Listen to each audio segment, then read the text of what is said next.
देखो भाई ज़रा ये वीडियो बार बार बंद हो रही है, फिर भी देखते रहना क्योंकि वीडियो छोटी हो बड़ी हो कंटिन्यू तो चलेगी।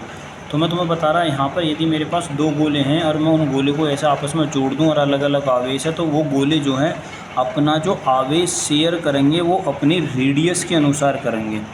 किसके अनुसार करेंगे? रेडियस के। किसके अनुसार करेंगे मेरे भाई? रेडियस के अनुसार।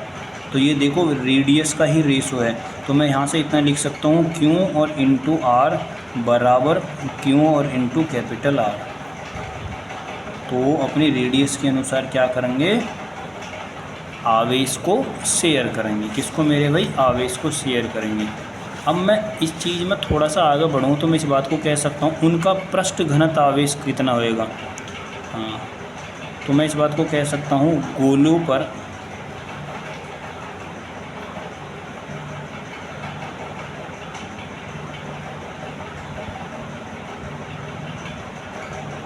पृष्ठ आवेश घनत्व जो होएगा वह होएगा ρ1 बराबर Q1 अपॉन का 4 पाई आर स्क्वायर, और दूसरे पे जो होएगा Q1 अपॉन का Q1 पता ना कहाँ से चल रहा है इसमें, तो मेरे पास कितना होगा 4 पाई स्मॉल आर स्क्वायर। ठीक, चार्ज, हाँ भाई ρ1 अपॉन का ρ2, यदि चार्ज घनत्व निकालना है तो ρ1 अपॉन का ρ2 बराबर की, देखो ये दोनों सेम हो गए, और जब ये दोनों सेम हो गए तो कट गए, 4 पाई से 4 पाई कैंसिल आउट होगा। तो इसका मतलब मैं कह सकता हूँ यू मेरे पास यू कितना है आर स्क्वायर, यू मेरे पास आर है, तो स्क्वायर से स्क्वायर ख़त्म कर सकता हूँ, तो मैं इसको स्मॉल आर अपॉन का कैपिटल आर भी कर सकता हूँ। ठीक, विद्युत क्षेत्र की तीव्रता की बात करें तो विद्युत क्षेत्र की तीव्रता E1 बराबर मेरे पास कितनी होती है ρ1 अपॉन का एप्सिलॉन नॉट, दूसरे की लिखूंगा मैं तो E2 बराबर कितना लिख सकता हूँ ρ2 और अपॉन का एप्सिलॉन नॉट। तो इनके विद्युत क्षेत्र की तीव्रता निकालूँ तो E1 और अपॉन का मेरे पास कितनी हो जाएगी E2 बराबर ρ1 और अपॉन का ρ2 और बराबर स्मॉल आर और अपॉन का कैपिटल आर। तो विद्युत क्षेत्र की तीव्रता भी उनकी रेडियस के अनुसार ही अलग अलग होंगी।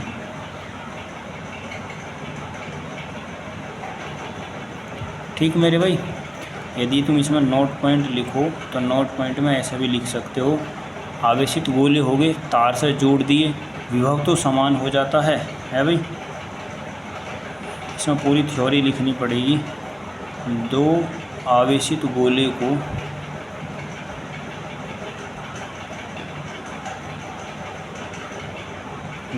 को सुचालक तार से जोड़ देने पर, सुचालक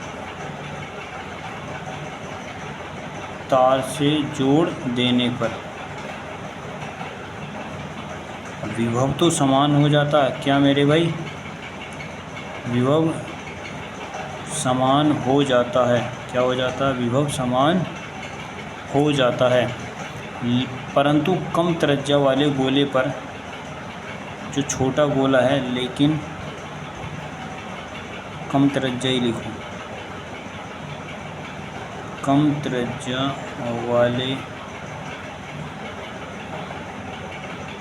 गोले पर पृष्ठ आवेश घनत्व और विद्युत क्षेत्र दोनों बढ़ जाते हैं।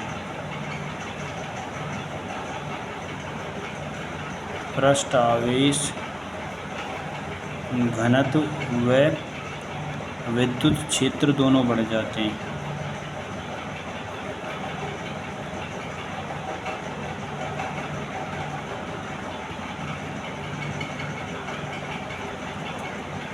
दोनों ही बढ़ जाते हैं। ठीक मेरे भाई, अब बहुत सारी स्थिति ऐसे भी है, मैं गोले को अंदर रख दूं, उसे हटाओ। देखो एक मेरे पास होता है कोरोना, कोरोना डिस्चार्ज भी उसको बोला जाता है। क्या बोला जाता है मेरे भाई? Corona discharge. अब कोरोना होता क्या है, हमें जो इंजीनियरिंग में पढ़ाया गया उसे थोड़ा सा देख लो। मान लो जो तुमने घर के बाहर बड़ी बड़ी लाइन देखी, बड़ी बड़ी जो लाइन होती है जो 765 के रुस्ती होती हैं, पता उन लाइनों में क्या होता है? देखो हमारे पास जो वोल्टेज एयर होती है, एयर, ये हमारे पास वायर है, इसके पास आसपास एयर है। एयर की जो आरएमएस वैल्यू होती है ना, वह होती है 21.2 केवी है, ये उसकी है ब्रेकडाउन वोल्टेज। यदि मैं वैसे निकालूँ तो वो होती है 30 kV ब्रेकडाउन वोल्टेज, ये RMS वैल्यू है। तो इसका मतलब मैं ये कह रहा हूँ ब्रेकडाउन वोल्टेज का मतलब ये है कि ये मेरे पास जो कंडक्टर है, जो वायर है, जो हमारे पास वायर छत पे से बड़ी बड़ी लाइनों पर से होकर जाता है, उस वायर के चारों तरफ एयर है। एयर को ब्रेकडाउन होने के लिए केवल 30,000 वोल्ट चाहिए। कितने चाहिए? 30,000 वोल्टेज। लेकिन जो हमारी लाइन है इसमें वोल्टेज कितनी चलती है? 11 kV, 22 kV, 22,000 वोल्टेज, 220,000 वोल्टेज चाहिए। मैक्सिमम कितनी? 30 वोल्टेज। तो इसके आसपास हैं 400 वोल्टेज, 400,000 वोल्टेज।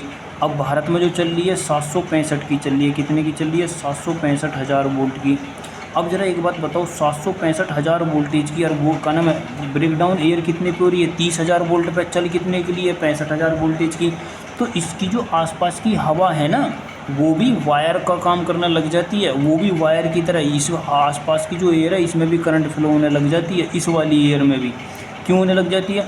क्योंकि एयर को ब्रेकडाउन होने के लिए, एयर में मटेरियल, डाइलेक्ट्रिक मटेरियल बनने के लिए उसे इतनी वोल्टेज चाहिए। लेकिन वोल्टेज कितनी जा रही है? 765,000 वोल्ट की।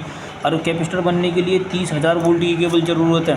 उसके सारे का नाम आयंस ने एक डायरेक्शन में ले लेगी और वो किसका काम करने लग रही है? कंडक्टर का।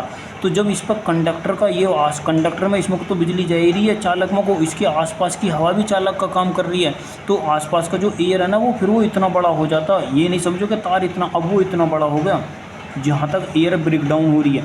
अब देखो एयर और कंडक्टर दोनों मिलकर पूरे कंडक्टर का काम कर रही हैं।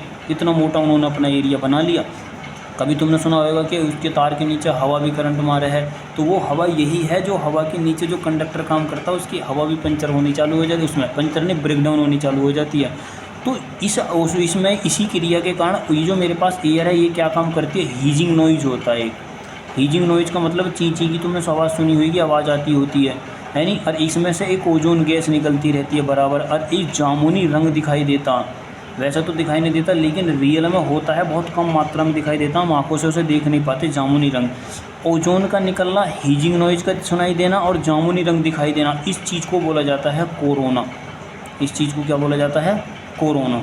क्या बोला जाता है इस चीज़ को मेरे भाई? कोरोना। अब इसी कोरोना को हम जनरेट करने के लिए हम क्या करते हैं? एक वन डे ग्राफ मेरे पास जो खोखला गोला होता उसी का हम प्रयोग करते हैं। उसको इतना ज़्यादा वोल्टेज दिया जाता है, इतना ज़्यादा वोल्टेज दिया जाता है, बहुत ज़्यादा, जिससे कि उसके आसपास ऐसी हम एयर बनाकर उसको ब्रेक डाउन करते हैं और उसी को बोला जाता है वन डे ग्राफ का नाम है जनरेटर के द्वारा। ठीक। अब हम देखो इस चीज़ का पता भी कैसे लगा सकते हैं। अब मैं ये कह रहा हूँ, अब यहाँ पर विद्युत क्षेत्र, जब मेरे पास वोल्टेज ज़्यादा बहुत ज़्यादा तो विद्युत क्षेत्र भी बहुत ज़्यादा होगी। मैंने एक ऐसा बनाया गोला कंडक्टर ऐसा बनाया मान लो। अब ज़रा एक बात बताओ, इस पर विद्युत क्षेत्र जो है या नाम आवेश अलग अलग डिस्ट्रीब्यूट है। यहाँ ज़रा देखो, यहाँ सरफेस कम है, यहाँ सरफेस ज़्यादा। तो यहाँ जब सरफेस कम है तो सरफेस कम है, इस सरफेस पर मेरे पास ज़रा ध्यान करो, इस वाले सरफेस पर वे आवेश इस पे भी समान रहेगा, इस पे भी समान है, लेकिन एरिया कम है तो विद्युत क्षेत्र ज़्यादा होएगा। जब विद्युत क्षेत्र ज़्यादा होएगा तो यहाँ पर इसी चीज़ को विद्युत क्षेत्र ज़्यादा होने के कारण, किसके कारण? विद्युत क्षेत्र ज़्यादा होने के कारण यहाँ की जो आसपास की जो एयर है वह ब्रेक डाउन हो जाएगी, और इसी ब्रेक डाउन के कारण इसकी आसपास की जो एयर है वो कंडक्टर का काम करने लगेगी, और इसी कंडक्टर को क्या बोला जाता है? कोरोना। क्या बोला जाता है मेरे भाई? कोरोना। बस इतना ही समझ लो कि ये हमारे पास क्या होता है मेरे भाई? कोरोना। बस तुम्हें इतना ही समझना। कोरोना वैसे बूझा तो नहीं जाएगा, बाकी ये मैं तुम्हें बता चुका हूँ। बाकी है कोरोना बहुत बड़ा। कोरोना के लिए फार्मूले भी अलग अलग होते हैं। स्मूथ कंडक्टर पर कितना होता है किताब में, इंटर की किताब में ऐसा कुछ नहीं है, बस कोरोना ही दे रखा है और वन डे ग्राफ जनरेटर दे रखा। किताब तुम्हारे पास सभी के है।